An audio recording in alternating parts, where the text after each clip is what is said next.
Unit number 1, Household Articles. The Clock of Life. Robert H. Smith.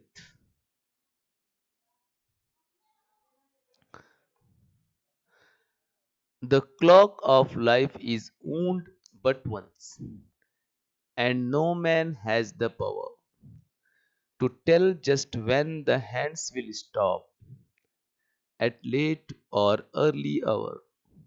To lose one's wealth is sad indeed. To lose one's health is more.